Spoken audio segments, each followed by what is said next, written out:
Pumalaot nga pala kami ni Buyok kahit na may bagyo dahil nakahuli nga daw siya ng malaking palos. Sabi ko nga sa aking Buyok mga mare, napagkakasarap nga nitong i-adobo sa gata na may luyang dilaw. Kaya naman inuwi na nga namin itong dalawa ni Buyok at hindi nga namin ito ibinenta mga mare dahil iyahanda ko nga ito sa aking kaarawan. Ilang araw na ngang uulan-ulan dito sa amin sa isla mga mare dahil syempre may bagyo nga tayo. Kaya naman nung isang araw nga mga mare medyo kumalma at tumila nga ang ulan kaya naman nakapalaot nga kaming dalawa ni Buyok. Ilang araw na nga palang papalapalaot si Buyok mga mare dahil tinataas nga niya yung bastidor ng aming Skylab kapag nga medyo kumakalma pero hindi nga ako sumasama mga mare dahil syempre may bagyo nga. Sobrang laki na kasi ng itinaas ng tubig dito sa lawa ng Laguna mga mare kaya naman naglubugan na nga yung ibang mga cage at mga fish pen tapos yung aming mga Skylab. Grabe nga mga mare, konting-konti na lang talaga ilulubog na talaga ang aming Skylab dito sa likod ng mansyon ni Don Silverio. Kaya nga ako isinama ni Buyok dito sa laot mga mare para makita ko nga daw ang kalagayan ng aming mga Skylab. Isa pa ay may huli nga daw siyang malaking palos nung inangat nga daw niya itong aming Skylab kaya naman na-intriga nga ako kaya ako'y sumama. Alam nyo naman mga mare kapag nga may huli kaming ganyang kalaking isda ay gustong gusto ko talagang sumama kay Buyok para syempre mabidyuhan na rin. Yan ngang inaangat ni Buyok mga mare kadugtong ng aming Skylab at dyan nga daw pumasok yung malaking palos. Natatrap nga din dyan yung mga ayungin kaya naman kung mapapansin nyo nga ay may mga huli nga rin kaming mga ayungin. Grabe mga mare at pare ang laki pala talaga ng huling palos ni Buyok kaya naman tuwang-tuwa talaga ako. Kaarawan ko rin kasi ngayon mga mare kaya sabi ko nga kay Buyok ay tamang-tama at meron na nga kaming iyahanda. Diyos ko day. Kung palagi nga kayong nakasubaybay sa aming vlog ay alam nyo na nga na nakahuli kami ng banglaking palos noon. Binalak nga namin siyang alagaan mga mare at pare kaso nga lang ay hindi rin nagtagal ang kanyang buhay kaya naman namatay nga rin si Lospa. Yung iba namang nahuhuli namin mga mare binebenta nga namin dahil medyo mahal nga ang kilo nito pero ngayon nga sabi ko kay Buyok ay iluto nga namin dahil kaarawan ko nga ngayong araw. Sa inyong lugar ba mga mare at pare magkano ang kilo ng ganitong palos? Marami nga rin nagko-comment sa comment section mga mare na hindi nga raw ito palos at kung ano-ano ang tawag ang sinasabi nila dito. Diyos ko day. Napakaganda nga ng kulay nito mga mare dahil madilaw-dilaw nga siya na parang sawa. Nakahuli nga rin si Buyok ng maliit na palos kaya naman sabi nga niya ay baka nga raw anak niya iyan. Kaso nga lang nung hinuhuli na nga niya ito mga mare para ipakita nga sa inyo ay hindi talaga niya ito mahuli at talaga namang napagkakadulas.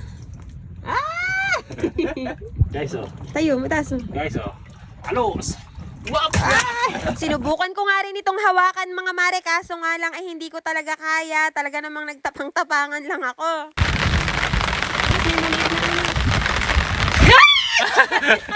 Sabi ko nga kay Buyok mga mare, pasensya na talaga at hindi ko talaga kayang hawakan at baka mamay mapaanak pa ako dito. Diyos ko day. Inangat nga muna ni Buyok itong aming Skylab mga mare bago nga daw niya itaas yung bastidor kaso nga lang wala nga itong huli ngayong araw. May kasabay nga rin kaming sumasalok ng kanilang Skylab mga mare at yun nga kapitbahay nga lang namin dito sa laot. Grabe nga mga mare at pare parang napapalibutan nga kami ng unos dito sa laot dahil mayat maya nga lumalakas ang hangin at lumalakas nga rin ang ulan. Nagdala nga rin kami ng kape at mga biskwit dito sa bangka mga mare at pare para naman kung sakaling lamigin nga itong si Buyok ay may mainom nga siyang mainit-init na kape. Sumisilo nga rin pala si Buyok dito sa bangka sa tuwing lumalakas nga ang unos mga mare pero maya-maya pa ay nagpasya na nga rin siyang magbasa ng katawan. Wala raw kasing mangyayari sa kanya at wala nga daw siyang magagawa kapag kamayat maya nga siya sumisilong dahil hindi nga tumitigil ang unos dito sa laot. Diyos ko day. Nakakita pa nga siya ng dalawang maliit na palos doon sa aming fish trap mga mare kaya naman inilagay na nga niya ito sa bangka. Nakakita na naman nga ako ng pantay na ulap mga mare at alam nyo naman kapag kapantay nga ang ulap ay may tendency na may lumawit nga dyan na buhawi kaya naman takot nga ako dito sa may bangka. Pero sa bandang huli naman mga mare na buwag din nga yung pantay na ulap kaya naman okay na nga ulit ako. Sa mga oras nga na ito ay naitaas na nga rin ni Buyok ang bastidor nitong aming Skylab kaya okay na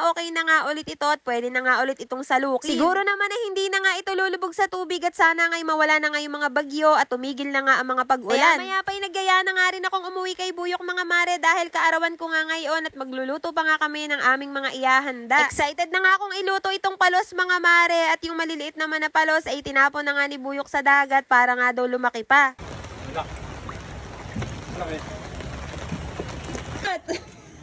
Matapang ni Buyok. Dali, nangangat ba to? Matapang na po. Hindi ko po kayang hawakan yan. Ay, bitaw. Kaya bibitaw ko, akala ko nangangat. Sige, bitaw. Isa mo rito. Hindi, papunta dito, hindi. Sana. Amo siya, mahuhuli naman yan dito ayo. Hindi, mahulog sa kanan. Bitawan! Baka kasi mahulog. Ano siya hindi pinalabas dito? Sana na siya sarado eh. Kot, baka makawala sa ano. Ba't bitaw, akala ko nangangat. Inawala. Nakawala sa sapa, napakabilis niyan. Kot, ba't kasi dyan mo nila Yung kay Lelen ah. Ay, laki. Nakakalabot. Buti hindi nga takot sa... Sa plastic.